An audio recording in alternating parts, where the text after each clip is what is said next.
혼자 무학봉에 오르는 사나이.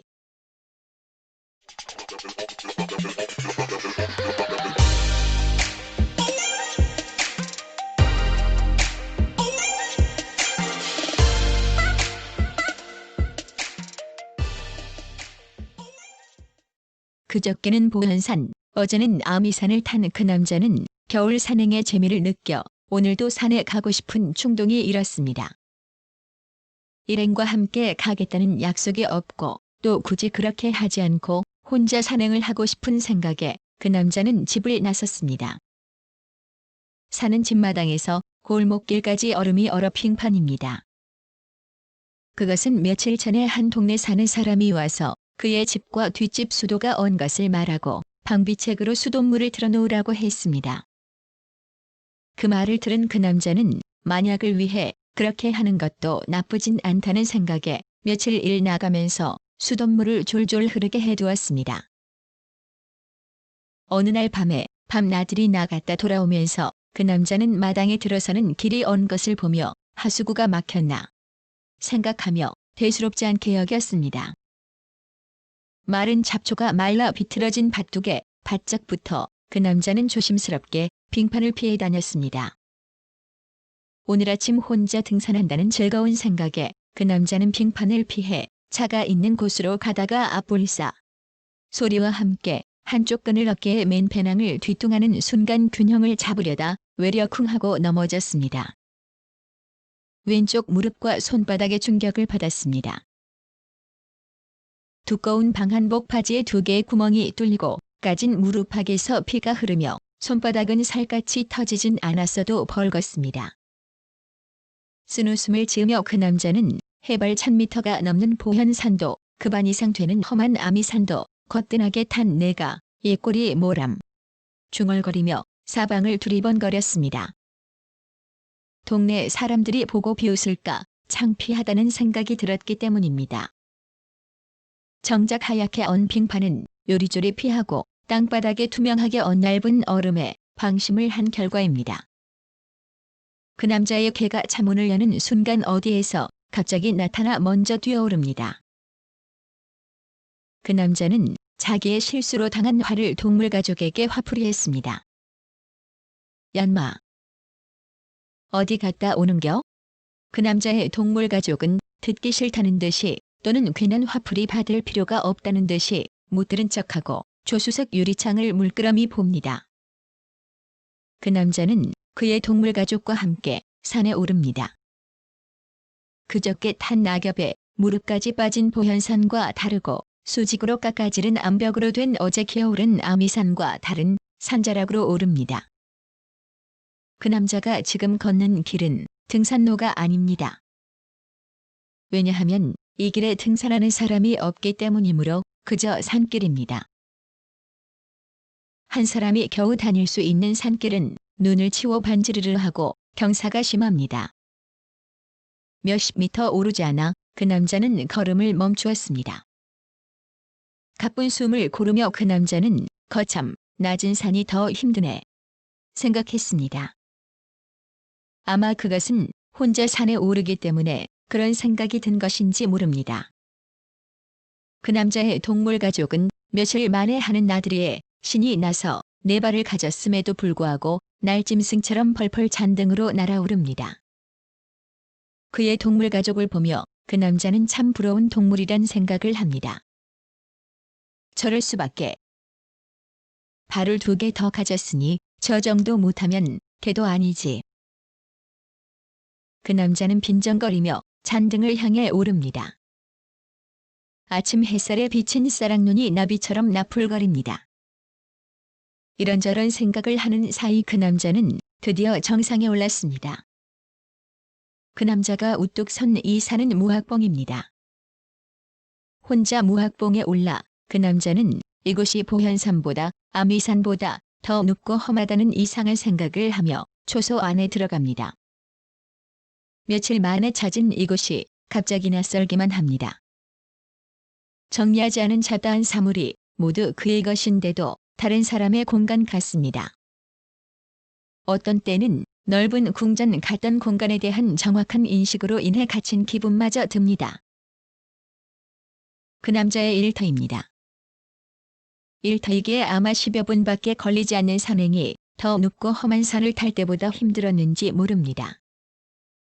남의 공간에 몰래 숨어든 것 같은 이 야릇한 기분을 그 남자는 이겨야 합니다. 멀어지는 사람과 다가오는 사람들 얼굴을 대비하며 그 남자는 생각합니다. 시작한 곳이 없는데도 시계바늘은 변함없이 돌며 시작한 곳을 지나치듯이 사람의 관계도 그러하다고 그 남자는 여깁니다. 원래 몸과 마음이 가까이 없던 사람이 어느 날 우연히 나타나 마치 영원히 곁에 머무를 것 같다가 언제 그랬느냐 듯이 슬그머니 운 것과 반대로 사라집니다. 시계바늘처럼 말입니다. 멀어지는 사람이 온 길이 아닌 반대 길을 택해도 어차피 그들은 제자리 가게 되어 있습니다. 시계바늘이 제가 시작한 곳을 물으면서 제자리 찾아 돌듯이 말입니다. 그렇게 열심히 활동하는 시계바늘도 동력이 소멸하면 뾰족한 끝으로 한 점을 가리킵니다. 그곳에서 시작해서 그곳에서 사라진 것이 분명 아닌데도 그것을 보면서 시작과 끝이 같다고 여기듯 우리 인생도 마찬가지입니다. 저 멀리서 누군지도 모르게 우연성에 의해 다가온 사람이 잠시 멈추었다. 아니, 멈춘 게 아닌지도 모릅니다. 멀어집니다. 다가와 멀어지는 사람은 그들의 인생 순환을 결코 알지 못하고 돌고 돌아 제자리에 돌아갑니다. 이 명백한 사실을 냉정하게 인정하며 다가왔다 사라진 사람이나 저 멀리서 가까이 접근해 주위에서 맴돌며 잠시 휴식을 취하다 사람이나 아직 누군지 모르지만 또 어느 날 갑자기 다가올 사람들에게 연연해 하지 않아도 될 것입니다. 어차피 우리 모두는 혼자입니다. 인정하든 안 하든 말입니다. 단지 옆에 누가 있다고 해서 사랑하는 사람의 품에 안겨 있다고 해도 마음 잠시 그 순간 그때뿐 인간의 욕망은 혼자라는 객체에 매달리게 됩니다. 이러한 까닭으로 인해 헉슬리는 다음과 같이 말했습니다. 생물학적으로 말하면 인간은 군집성의 동물이긴 하지만 완벽한 사회적 동물은 아니다. 벌이나 개미보다는 일이나 코끼리 쪽에 더 가깝다고 할 수 있다. 근본적인 형태로 볼 때 인간 사회는 개미나 벌의 집단과는 닮지 않았다. 인간 사회는 단순한 집단을 이룰 뿐이다. 아무리 애쓴다 하더라도 인간은 사회적인 유기적 조직체를 만들어낼 수 없으며 단지 집합적인 조직체만을 만들어낼 수 있을 뿐이다. 인간은 진정한 의미에서 사회적 동물이 아니라고 한 헉슬리의 말을 축소하여 생각하면 우리 모두는 혼자라는 의미가 됩니다. 혼자인 인간이 혼자라는 것을 애써 거부하고 혼자 있는 것에 두려움과 고독함, 외로움을 느끼기에 그 감정을 함께 나누어 가질 사람을 찾고자 할 뿐입니다. 그 외 가정을 꾸리는 것은 인간도 여느 동물과 마찬가지로 합법적인 섹스를 법으로 인정받아 짝짓기를 해서 종족 번식 곧 후손 잇기를 하기 위한 것입니다. 흰개미처럼 완벽한 사회적인 동물이 못 되면서 우리 인간은 마치 그들보다 더 사회적인 동물이라 여기며 허망하게 혼자 살아갑니다. 둘이 있어도 혼자일 수밖에 없는 인간의 이 허망한 삶은 우리 인간이란 동물이 그렇게 진화해왔고 더 나은 진화를 하지 못하고 멈추어 버렸기 때문입니다. 어떤 생물학자들은 인간은 결코 한 남자가 한 여자, 한 여자가 한 남자에게 정신과 몸이 머무르지 못하는 동물이라 합니다. 조금만 지성을 앞세워 냉정하게 생각하면 이 말이 맞다는 것을 누구나 알 것입니다. 나머지 모든 문제는 헉슬리가 1930년에 예견했듯이 인구 과잉으로 인한 인류의 문제, 그 해결하지 못한 문제를 일시적으로 다스리기 위한 한 인간의 진정한 자아를 자유롭게 하지 못하게 하는 법률 때문입니다. 짝을 찾은 수컷 고릴라에게 예쁜 암컷 고릴라가 아무리 유혹을 한다 해도 그것은 아무 의미가 없습니다. 수컷 고릴라는 짝만 있으면 되게 진화를 했기 때문입니다. 우리 인간은 고릴라가 아닙니다. 우리가 중국의 악기 금과 슬에 비교하는 원앙은 고릴라처럼 진정한 일부일처 동물이 아닙니다. 우리가 잘못 알고 있는 원앙처럼 우리 인간도 마찬가지입니다. 진화의 과정에서 이미 우리 몸에 밴 본능과 습성을 거스르며 사는 우리는 그래서 늘 혼자이며 외로울 수밖에 없습니다. 외로움을 달래기 위해 당신이 찾은 너 없이는 단 한순간도 못 살아. 과연 그럴까요? 인간의 뇌는 기억도 잘하지만 망각도 잘합니다. 너 없이는 단 한순간도 못 살아 하던 말은 그땐 그랬지만 너 없이도 잘 살고 있어.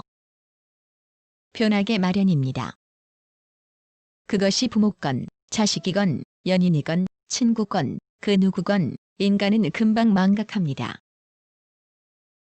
2010년 1월 15일